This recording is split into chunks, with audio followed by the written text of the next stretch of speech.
মার্কিন বাহিনী ওমান উপসাগরে একটি তেলের ট্যাঙ্কার বিকল করে দিয়েছে, আর তাতে নিহত হয়েছে ভারতীয় ৩ নাবিক। তাহলে ইরান ও যুক্তরাষ্ট্র উভয় পক্ষের সাথেই সম্পর্ক রাখতে কি ব্যর্থ হল মোদী সরকার? জাহাজটির বিরুদ্ধে ইরান থেকে তেল পরিবহনের চেষ্টা করার মাধ্যমে মার্কিন নৌ অবরোধ লঙ্ঘনের অভিযোগ তুলেছে যুক্তরাষ্ট্র। যুক্তরাষ্ট্রের সেন্ট্রাল কমান্ড জানিয়েছে, পালাওয়ের পতাকাবাহী সেত্তেবেলো নামক জাহাজটিকে মার্কিন বাহিনীর নির্দেশনা মেনে চলার জন্য বারবার অনুরোধ করা হয়েছিল, কিন্তু নাবিকেরা তা মানতে ব্যর্থ হন। এরপর একটি মার্কিন বিমান থেকে জাহাজটির ইঞ্জিন রুম লক্ষ্য করে নির্ভুল নিশানাযোগ্য গোলা নিক্ষেপ করা হয়।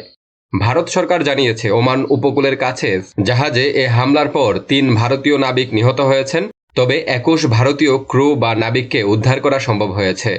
চলমান সংঘাতের মধ্যে ইরান কার্যত হরমুজ প্রণালী বন্ধ করে দেওয়ার পর মার্কিন সামরিক বাহিনী ইরানের বন্দরগুলোতে জাহাজ চলাচলের ওপর অবরোধ আরোপ করেছে। বিশ্বের মোট তেল ও গ্যাস সরবরাহের প্রায় ২০% এই হরমুজ প্রণালী দিয়ে পরিবহন করা হয়ে থাকে। স্যান্টকম জানিয়েছে, গত ১৩ এপ্রিল অবরোধ শুরু করার পর থেকে এ পর্যন্ত মার্কিন বাহিনী ৮টি জাহাজ বিকল করেছে এবং অন্য ১৩৪টি জাহাজের পথ ঘুরিয়ে দিয়েছে। ভারতীয় কর্মকর্তারা বিবিসিকে জানিয়েছেন, সর্বশেষ এ ঘটনার পর ভারত সরকার দিল্লিতে নিযুক্ত মার্কিন মিশনের উপপ্রধানকে তলব করেছে।